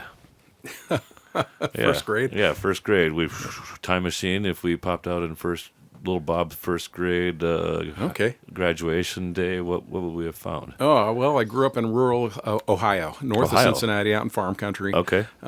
And all my friends, many of them were the parents were farmers, and but some worked downtown, and we were out in the what was not your just the suburbs, but family whatever next is. My dad was a school teacher, and became a school administrator eventually, and his whole career was spent in public education in the Cincinnati public school system. So he drove an hour to get into the inner city, worked down there, and came home every day. And was he kind of a warrior for education in that region as well? Was he notable he was. of sorts? He was. I think he went into teaching just because he liked the subject matter and thought teaching was a great thing. I don't know that, just because he grew up in another state, Michigan, and was recruited by the University of Cincinnati to play football, and so that brought him to a big town, and he did a student teaching downtown, and I think he just discovered urban education and loved it, and loved the kids, loved the challenges, loved the role of being a father figure for many students who did not have two parents, and he was a father figure for a lot of kids. I witnessed that growing up throughout just going to the mall with my dad or to a football game. How many people would shout out, "Hey, Mr. Schaffer," and "Remember me?" And my dad remembered all these names. Sure. And they'd come up and tell stories about growing up and your dad making a difference in a their school, life and how my dad helped guide some of these students, boys and girls. So I always admired that. Never thought I'd go into education. He advised me not to. What was your family setting? Was it you have siblings as well? Yeah, I got a brother and a sister. I'm the oldest. Okay. All right. Yep. Pretty natural. And were you smart kid right away? Were you no, not into at all. Academics? Not so much. I was pretty well. I was an average student. I'll leave it at that. All right. I there were a few subjects and classes where I hit it out of the park, and others where your disinterest level my was dad high. had to threaten hitting me if I didn't bring my grades up. So. No, and how about I was not some genius student. Sports and things prodigy. like that? Yeah, I played football and baseball. I went to Cincinnati Moeller High School, which at the time was the national champion. Oh, wow. In high school boys football. Okay. Now, the national championship is a points calculation. Oh, right, because they don't have a tournament or anything. Right, but we were the state champions in Colorado, or in Ohio, year in and year out back in those days. And a lot of guys I played with went and played pro. I didn't. But they... so football was my thing. Were you a linebacker or something like that? Maybe? I was the wide receiver. Wide receiver. Okay. Yeah. Magnetic fingers here. Yeah. Is that right? I like it. That's important in that football team. And so then I guess off to college somewhere. Yeah, I went to the University of Dayton, and which wasn't too far from where I grew Okay. up. The Moeller High School is a Catholic high school, all Okay. boys, run by the Marianist religious order, and the Marianists also run the University of Dayton. Oh, is that right? So going there, The Marianists is kind of like a niche, like the Jesuits in the Catholic. it's a religious order within the Catholic within the Catholic Church of Rome. Okay. And so there are Marianist priests, Marianist brothers. It's Okay. all males. No, there were Marianist sisters too, not many. And but my school was run by Marianist brothers. Okay, interesting. And I'm not familiar with that. yeah. You've heard Jesuits and Yeah, that's what I was gonna say. Franciscans and others. Yep, yep, yep. Marianist is another. It's founded in France, and it's worldwide, and it's been around for a long time. It's just not as big as some of these others you might have Fair heard enough. of. Okay. And but the University of Dayton is their flagship university at the higher ed Gotcha, level. gotcha. And so a lot of guys that I went to high school with went to the University of Dayton. Sure. And it felt an awful lot like just the next. Right, it was kind of what the people 13th did. grade was Yeah, to go yeah. into the University of Dayton. Interesting. And so I did, and my girlfriend went to University of Dayton too. And that's where we met in high school, but we both went to college together. And Is that then your wife now? And then she eventually said yes, and so we got married and moved to Colorado. She And- moved out here first. And what was that? So she finished up college and stuff, Well, and I- you dated through college. I or finished whatever? first, and I was a speechwriter in the Ohio House of Representatives. Oh, interesting. Yeah, and I worked there for 1 year.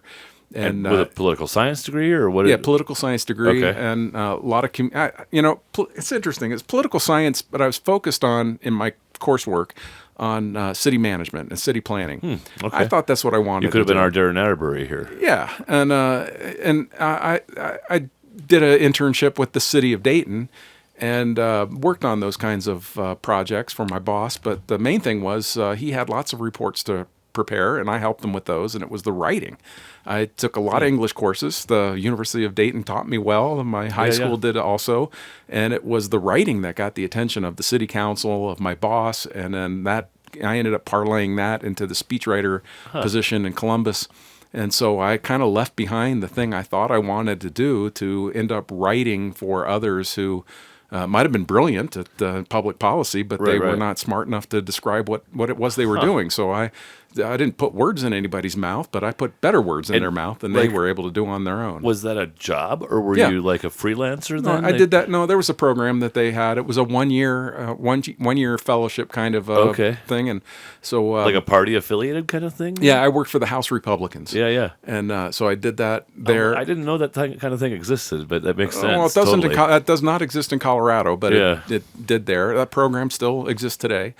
And so I was in the 1985 class Yeah. of that fellowship program. And then, but during that time, my wife then graduated from the University of Dayton with an electrical engineering degree, and she took a job here in Fort Collins Okay. for NCR Microelectronics, if Oh, yeah. anybody remembers that. Sure.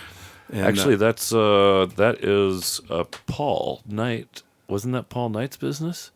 And Larry Salmon?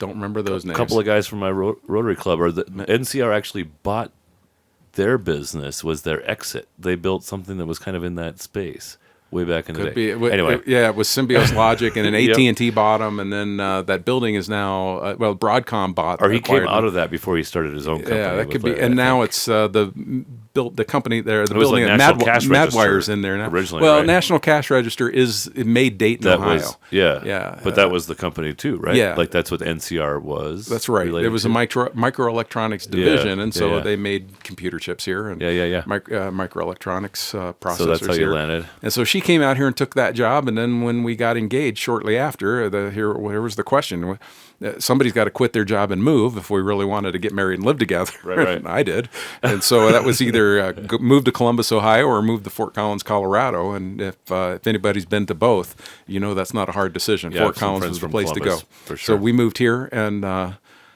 got married, and that's how. And that then, was 1986. Like, what was your early career? Here, well, it turned out I got almost the identical job in the Colorado legislature. Oh. I started applying around while there were several of those positions in the Ohio House. In Colorado, there was only one for at least on the Senate, the Republican Senate side, and I got that. I got almost the exact same job, and I was the press secretary, speechwriter, coffee fetcher. I did all kind Yeah. of things for the Senate Republicans. They only had two partisan staffers. Yeah. And I was one of those. Interesting. And I did that for a year and a half. And then the local senator here, Senator Jim Beatty, of the 14th Senate District, he was held the seat. And he also was a lawyer, and his law firm demanded that he give up serving in the legislature and go devote his time. He had to make a hard decision. And he's like, hey, Bob, listen, I like the way you write. He quit. No, he didn't. It wasn't his decision. And he just decided to move on. Okay. Before his term was over. And Okay. so there was a vacancy committee that crazy. exists. In Colorado, there's a vacancy committee appointed for every state I applied for the legislative vacant seat. city council position here last December or so. Well, this I didn't make this. Well, this is a little different. Every state house and state senate seat has a vacancy committee just waiting in the wings. Yep. That probably will when never somebody meet. gets thrown out because of And ethics if somebody, violations. Or whatever. If somebody goes to jail or dies or gets kicked out for an ethics violation, then that vacant or just quits, and that happens from time to time. Sure. Then this vacancy committee convenes, and they have 10 days typically to pick a replacement, and so. And that person serves out the term. You serve out the rest of the term. That's right. And so for me, there was only 1 year left in that term, and I was a long shot. I wasn't even.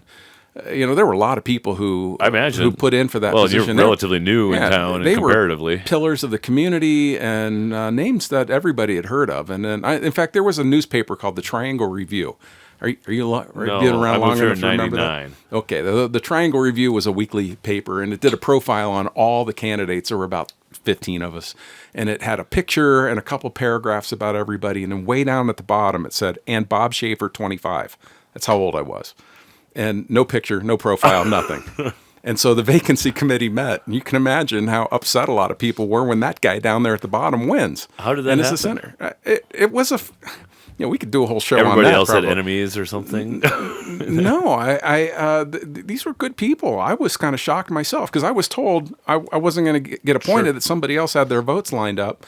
And so the pressure was off, but I was persuaded to get in the process for later. That I would be a good warm up for you. For that I'd introduce myself, and maybe some future point in time, maybe I'd be considered if I wanted to. So I went, but I went with a plan. And that first I called everybody I knew in town in 1 year and asked them all to call the committee and asked them to vote for me. Yeah. Now most of these were children and parents on a Little League baseball team that I coached.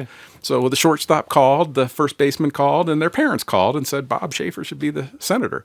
So when I got to my interview, I discovered nobody else had made that kind of an effort.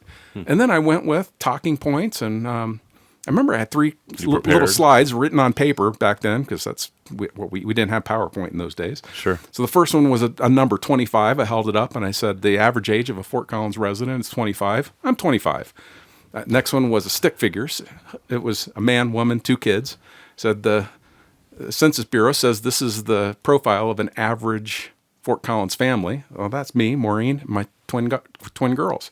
And then the next one was some income figure. I don't remember what it is anymore, but that was the average income of in the range of a average household in Fort Collins. And I said, that's our basically Maureen's salary right there. I said, I'm the average guy. And then we talked through all kinds of issues, which of course I could articulate because that's what I did for a living. For sure. And I went home and thought that was just a fun experience. And then at about 2 or 3 in the morning, the phone rang, and I picked it up, and it was a state representative who was on the committee, and he said, I know we told you that somebody else was going to get this position, but we changed our mind. We want you to do it. And so I really hadn't counted on that. So I said, I told him, I'll call you back in 10 minutes. So I'd wake my wife up and say, you're not going to believe this. And so are you ready for a life in politics, baby? Yeah, called her back, and she said, sure, when do you get a chance to do that? That's pretty rare. So and it was part-time. The legislature only meets 120 days a year. Sure. So I quit that job that I had, said yes. I was a state senator the very next day, and started another business too to make the rest of the income that I needed. Which was? It was a marketing business. I worked for a lot of the tourism industry in the state. I distributed promotional material and bought some radio and airtime for them and stuff like that. Well, no, they produced it all. They produced it all. I was in the distribution of everything from brochures to coupon books to all kind of stuff. And yeah, they produce radio ads maybe, and some other cable TV was just becoming a thing, and so they would produce they would make the collateral material. I would just distribute it and make buys for them. Do you know Reno Caesar? Yes, very well. Reno's a mentor his grandkids. of mine. His grandkids go to Liberty Common School. That's cool. Yeah. I just wanted to mention because during my banking career, Reno was an influence on me, and in part because he said, Kurt, one of the things that you have that the other commercial lenders really don't bring is your writing.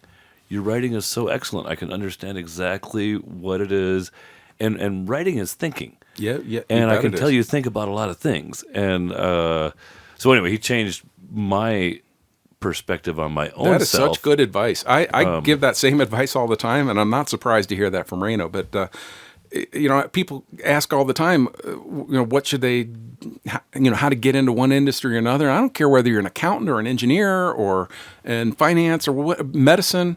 Learn to write and learn how to communicate and express yourself well. It is such an advantage that so many people don't have, mainly because it's not stressed and it's not treated as important. Now. I can just tell chat to write something up for me. It's so easy. Well, even still, I agree that that's a great technological advantage, but I think there's but it doesn't make me think at all. Right.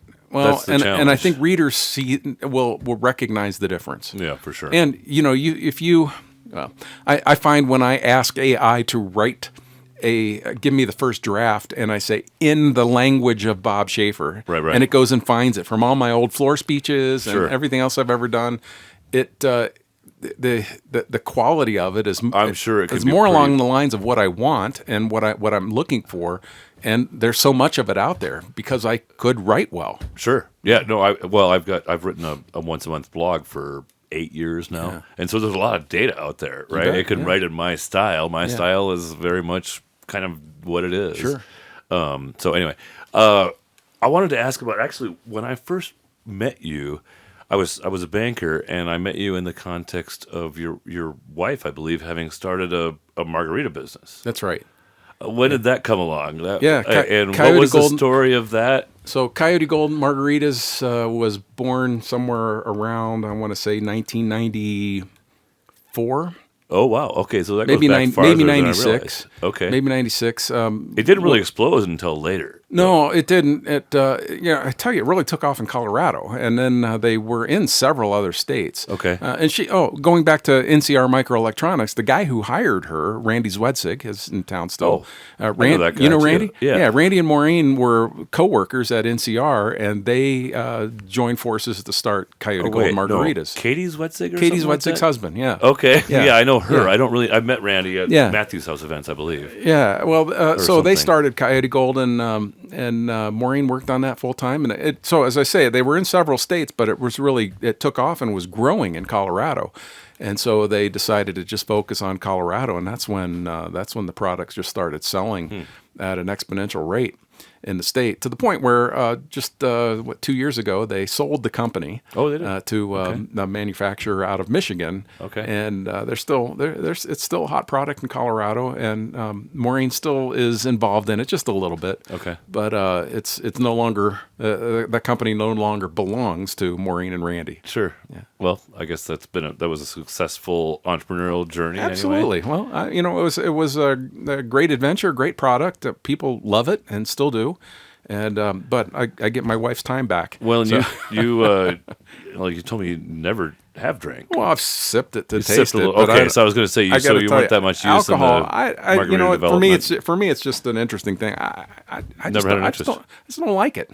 Tastes like furniture polish to me. All alcohol, not Coyote Everything. Gold. Coors Light, doesn't matter if it's bourbon. Yeah, doesn't it really matter doesn't if matter. it's, Hey, man, listen, I'll sip a little wine maybe at dinner. If somebody says this is a good glass of wine, I'll try it. And sometimes it is, but I'm just, some say you have to acquire a taste. I ask myself why. Why would I want to? Yeah. That's fair. One of the things that's kind of part of your lore is, look, you said you were going to only do so many terms, and then you quit. Yeah, well, Tell me about that I a served little bit. 9 years in the state senate. So you got in with the 1 year program kind of thing. Yeah, and then I got reelected 2 more times, and Okay. then So 4-year terms. Yeah, and in 1994, I was the Republican nominee for lieutenant governor statewide. Okay. So I was Bruce Benson became was the the- president of the University of Colorado. He was the Republican nominee for Okay. governor, and I was his running mate. Yep. And I was a pretty young guy. Still, and serving in the state senate, I'm the youngest in the history of Colorado to have served in the I'm state not senate. surprised. Yeah. And there were some other 25-year-olds, but the clerk told me I didn't one time realize that- you were so young. Yeah, Actually, yeah. I knew you were not as old as a lot of people, but I was a 27-year-old banker or something when Yeah, I there first you became go. aware of your. Yeah, the Constitution says you have to be 25 to serve, and I barely was when this whole appointment thing took place. And so, anyway, so I served there 9 years, ran statewide for lieutenant governor, and lost. And but in that process, I learned the state, and I learned the dynamics of running big campaigns. And so, as it turned out, the very next cycle, Wayne Allard, our congressman, decided he was going to run for the U.S. Senate, and that created a vacancy or an open seat for the U.S. House of Representatives, the 4th District. Okay. I no longer live in the 4th District. The boundary changed. But you did at that time. Yeah, at the time I did, and that's the whole eastern plains Oh. of Colorado. So you kind of downgraded from Senate to House, right? Like State Senate to U.S. House. Oh, to U.S. House. To U.S. Oh, House. fancier then. It wasn't a downgrade.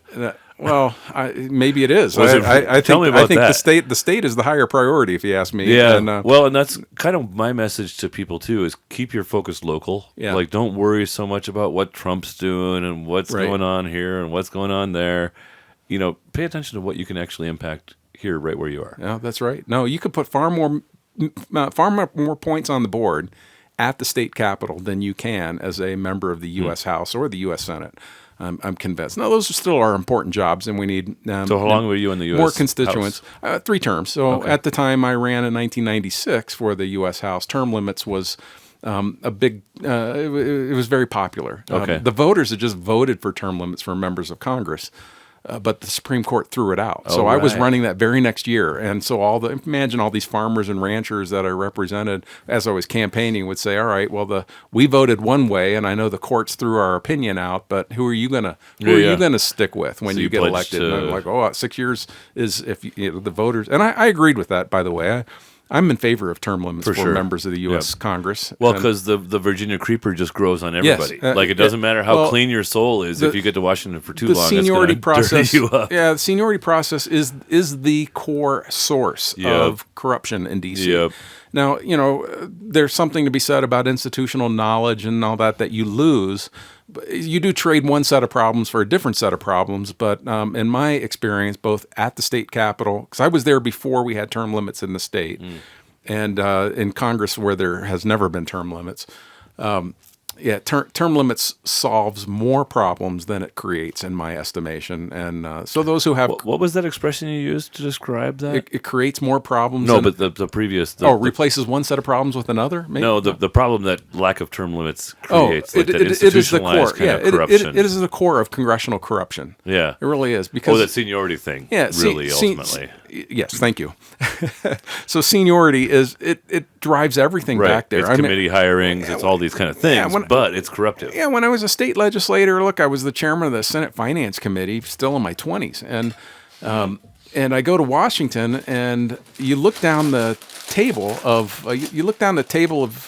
because you sit in the order of seniority, and you look down that table to the chairman, and you start counting how many years everybody's been there between you and that chairman seat, and you don't advance until you get older. Merit does not matter. Yeah. And so you start thinking, the only way I'm going to become chairman is if that guy dies, that one goes to jail, that one loses an election, and that one quits. And you start thinking of ways to make those things happen. Sabotage them. Yeah.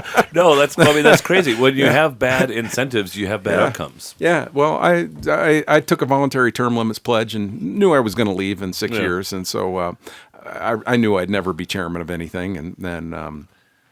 So, my staff and I.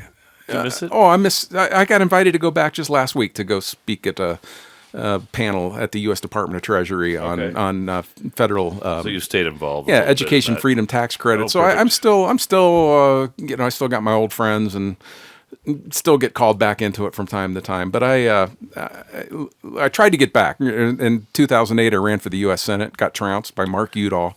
And then that's when The Udall family has a lot of money, I've heard. Yeah, they do. I discovered that.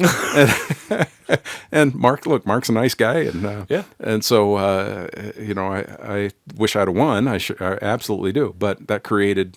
That was the same time that the board at Liberty Common School was contemplating adding a high school, and so they made that decision at the same time I lost that Senate race, and so they said, "Well, don't go." I was in the oil and gas industry before that, and they said, "Hey, don't go back to Denver. Come and help us run the school." And that's when I became employed by Liberty Common School. Oil and gas, like doing communications for them, doing some lobbying. No, things I was doing a lot with.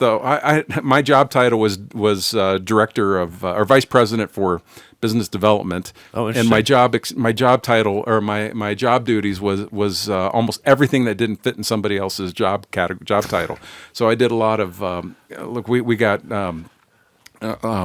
drilling rigs that Chinese made drilling rigs into the United States at a time when you couldn't rent a drilling rig. Right. So we got our own, and they were in China. So And getting them here was hard, and all the instructions were written in Chinese. So I had to get Chinese engineers over here. So I spent a lot of time doing stuff like that. All kinds of environmental regulatory compliance issues. And then the boss was interested in getting the company involved in business entry in foreign countries. So there were 5 or 6 other countries where I got the company involved and helped them get up and running. And then there's lots of just all kinds of ancillary projects that go with the oil and gas industry that when we look around the table and everybody's not it, I'm not doing it. And it was like, I'll take a crack at that. I can figure it out. Yeah. And so I ended up doing lots of really exciting and interesting things for 5, 6 or 7 years. Friend of a friend kind of thing or something like that? Or how did you land in It seems like an unlikely career transition. We've been talking about education, but in addition to serving on the education committee in Washington, I was also on the Natural Resources and Interior Committee and on the Agriculture Committee. So those were areas where I developed some expertise and worked a lot with America's oil and gas, natural resources, mining, timber, public lands. Well, network, and understanding. all of that. Well, and general understanding. Yeah. Right? One of the things I love about this podcast is I can talk to a lot of interesting people that know stuff. Yeah. And then I can just get smarter by talking to them and listening. And we were in the wind power business. We did a lot of renewable investment and other natural resources too. We bought 51% interest in one of the largest potash mines in North America. And so there was just I had an eclectic boss who was just an economic entrepreneurial genius. Yeah. And learned a lot from him. And so he'd identify problems and point to me and say, "Can you fix that or take care of it or run point on it?" And sometimes I could, sometimes I didn't deliver. It seems like your personality could have also been very fulfilled in kind of traditional business and industry stuff instead of the education space or politics or whatever. Well, as I mentioned, I ran my own for a while, just a one-man show when I was in the state legislature, and I ended up enjoying that a lot. Offloaded that to run for a lieutenant governor in the state, and then after I left Congress, one of the first things I did was get in the energy arena, and I love that too. Do you have other? Do you make cheese at home or weird things like that? It seems like you might have some of those kind of eclectic hobbies. I'm a gardener. I like, and I'm not nothing remarkable or anything like that. I'll grow my own green beans and a little bit of lettuce and but you get your fingers zucchini dirty or two, and my backyard is very prosperous. I like it. We are going to enter into the LoCo Experience segment. Okay. Which I guess before we get there, do you want to give a shout out to Maureen, your girls, your family along the way? Yeah, Maureen's the love of my life. She's many my years? wife. 40 years this year. 40 years. Yeah, nice. Or we've exceeded 40 years already, and so 40 years. And then we had 5 kids. Jenny, Emily are twin girls, both warriors, one Air Force, one Army. The Army daughters over in Germany right now. Okay. Both of them are lieutenant colonels now. Oh, wow. Just became Dang. both. And then so was my son-in-law. And so they married warriors as well. And then my son, he's an Army veteran now as well. He's a banker, follow your footsteps, and he's an economist. My next daughter, the number 4 girl, she just became a mom and a doctor, medical doctor. And so she is just starting her residency in Pennsylvania in anesthesiology. And the baby of the family is an arborist here in town. She's got a business degree from University of Northern Colorado. an arborist by profession, and she's over in Germany right now helping my other daughter take care of her 4 boys. Oh, awesome. So between all those 5 kids, they've made 11 other humans. And Nice. so Maureen and I have 11 grandkids. Number 12's on the way. Perhaps a few more to come yet. if you're lucky. Yeah. Well, number 12's going to be here in a few months. And so I don't know what else there is. That's pretty outstanding. That's the most important aspect of my life and Yeah. the biggest blessings. That's kind of my own journey, all my siblings and some step siblings and stuff, and everybody's got kind of a cool spouse and good kids, and it's just a joy to see that kind of unfolding. You bet. Well, 4 of those grandkids, 3 of them go to Liberty Common School, so it's a real treat for me to, in the day job, be able to turn the corner and see one of the grandkids, having them shout out across, "Hey, Grandpa!" I sprinkled this hot sauce maybe a little bit prematurely, but we're gonna go ahead and give Okay. that might have, don't hit the hot spot there, but this is our Crazy Ginger hot sauce, which is your gift for being on the show today. Okay. If you'd like to grab one of those. All right, I'll take that. I'll take that saturated. You want that part crazy one? Ooh, boy. Let's see your impressions. You can have more. there. Oh wow. Yeah. It's Yeah, that's nice. peach, habanero, bell pepper, fresh garlic, fresh ginger. Wow. It was kind of the flavor profile that Paul made up for me. Okay. I just had the name. Paul from the I Matador. always, it's when I do my Paul, writing. Paul sent his kids to Liberty, by the Yep. way. When I do my writing for blogs and stuff, I always Yeah. come up with the title first, and then I write the words. Yeah. And so same thing here. I came up with the hot sauce name Crazy Ginger. Yeah. Because we all kind of know a crazy ginger somewhere in our life. Well, kind yeah, of. Gilligan's Island at least. Right, exactly, right. But it needed to be kind of that orange color, and LoCo Think Tank has got some orange branding thing and stuff. So Paul just worked on recipes until he had one he was proud of. Well, he hit a home run here. This is lovely. You gotta like a little heat, I think, and I do. Yeah, I say this is about an 8 out of 10. Like, it's not stupid hot; it's enjoyable hot. Yeah, I'm a fan. Awesome. Well, you could buy that at Matador Mexican Grill. Actually, they have that on the shelf there to buy, but you get your Way to first go, bottle Paul. for free I for love being here. Yeah, I love that place right near my house. So Yeah, he was saying I'm in there a lot. He was saying he's been actually eating that more than any of his other sauces lately. So thanks, Paul, for developing that. Amen. Leading us into the LoCo Experience Okay. story, which is the craziest experience of your lifetime that you're willing to share with our listeners. It's got to be local. No. LoCo in this case means instead of local community, it means crazy. So a crazy experience from your lifetime that you may or may not want your grandkids to hear you tell someday, but it'll add some color to your character along the way. I'm going to go with a farm story. Okay. When I was working my way through college as a farm laborer in southern Ohio, the boss wanted to drain a swamp. You hear that metaphor all the time. We were Sure. actually draining a swamp. Yeah, And like so Trump's been doing. Yeah, so you get a big old scoop and put the tractor at the other end, and I say go and drag it down the middle, and So you just the water literally almost like runs pulling a through the plow through swamp. that thing, yeah. You try to get a trench through there, and so it fell to me to hold that scoop, and so I said go, and the boss started pulling me across the swamp from one end to the other. I went about 20 feet into the middle of that. Once it was a pond. You're like sitting on top of this piece No, I'm walking behind it Oh. because I was told it was only about 4 feet deep. Well, I got stuck and I start sinking, and I was going under in the middle of the swamp, and there's no way Emmett could reach me. Oh, shit. Emmett and Billy, who's the other college kid working there, they're standing on the edge watching me just go down inch by inch until I hit the bottom. But that swamp was right up, just above my chin, underneath my lip, Oh, damn. and I thought I was going to die there. Yeah. And They so- couldn't have got you.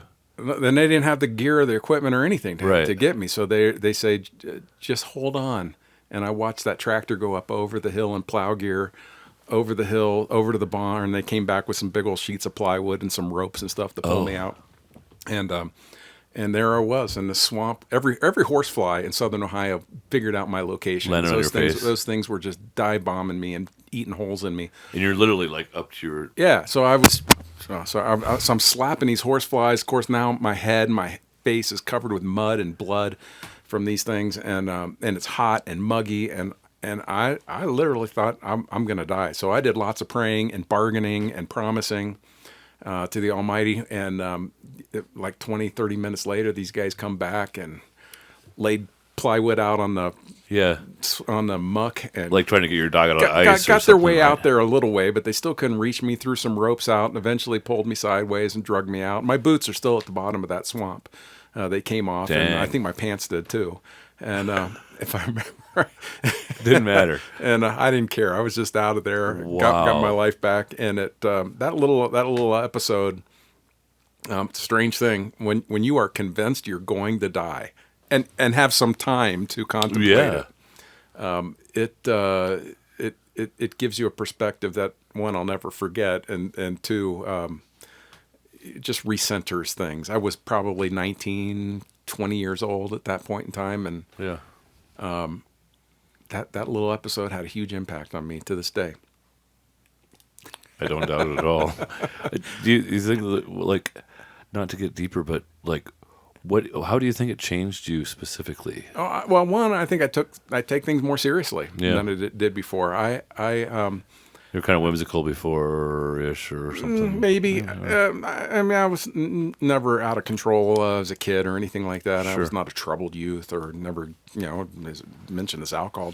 Alcohol was a big thing with all my friends and so on. It just wasn't for me. Yeah. But they were still my friends and I hung out with them, so I wasn't, You're not a teetotaler, judgy kind of person in that space. No, I'm not. It's just a taste thing for me. Yeah. But I think that episode, I think about it all the time when I'm feeling like life's not fair, or I'm been dealt an injustice, or lose an election, let's say, because of course I know everybody should have voted for me. Right, of course, yeah. and I don't know what's wrong with these people. And then it's like when I find out somebody doesn't really like me, I'm like, what? And then awesome. whenever I think woe is me, or how something's miserable, or it's not fair, or I should be making more money, or whatever the case is, I think back and like, you know what? I was this close to being dead. Right. I'm a spiritual person. I'm Catholic, and thank God for the Catholic Church is where I need to be, because they welcome sinners, thank God, and so I belong there. And I usually say I dispense grace easily because I require more of it than most people. Yeah, but I said a lot of prayers that day, and I think there is, when you consider where that muck line stopped. Right. I mean, it literally 1 inch more, and I'd have been a goner. Yeah. And so there are just a lot of things that lined up that allowed me to live for as long as I have. And it could have all ended out there in the bottom of a swamp in southern Ohio. I, for one, will say, and I think Maureen would agree with me, that I hope you get another 40 more. I hope so too, and I hope I never have to literally drain a swamp. Well, I wish you would, maybe. I honestly, I don't know how long this Headmaster thing goes and Liberty grows and stuff like that, but man, I would vote for you, just saying. Oh, well, thank you. You know what? I know we're over, but back in the first Trump term, I got invited. I was a finalist for U.S. Secretary of Education. Oh, is that right? They invite me back there to Trump Tower, and I don't know Donald Trump. I've never met him, but I got invited, and so I was in this interview panel and these are all like Trump people. None of them are education people. And so I mentioned this story. I said, you guys keep talking about draining the swamp. Believe it or not, I've really done that. I've drained a real swamp, we did. By the way, we did get that swamp drained in the end, just not that day, and right. So not that strategy. But we really did. And I said, so I know everybody's talking about this, but I know how you do it. You cut a trench down the middle and let all the fluid follow it out, and then the rest of it eventually dries out so that you can shovel it out. And I said, this works in government too. I know this, having been a member of Congress for all those years, both parties are kind of full of shit anyway. Yeah, so that was the thing. So they said, is there any reason you wouldn't take this job? And I said, yeah, if you guys aren't serious about draining the swamp, then you should give it to somebody else. Yeah, because I don't have any interest in doing anything else here. And so they didn't call me back. Doesn't seem like they're that interested. They didn't call me back. So, not for that topic. They called me back for other things. Fair. Well, Bob, I hope you've enjoyed this time. I did a lot. And, vote for Bob Schaffer for Senate when that time comes around. Well, that's not going to come 9 around. years. But you can send your kids to Liberty Commons send School. your kids to Liberty Send your Commons. kids to Liberty Commons School. And if they can't get into Liberty Commons, send them to Ridgeview. Yeah, I'll give you a personal tour of Liberty anyway, and have good things to say about Ridgeview. Appreciate you, Bob. Thank you. Godspeed. Hi, this is Kurt Baer, host of the LoCo Experience, and I wanted to let our listeners know that beginning in June of 2026, we're going to be releasing podcast episodes on Wednesday mornings instead of on Saturdays. So we've tested Saturdays for a while. Honestly, we were better on Wednesdays before. So we're heading back to that, and I hope to see you there every Wednesday with a new episode of the LoCo Experience.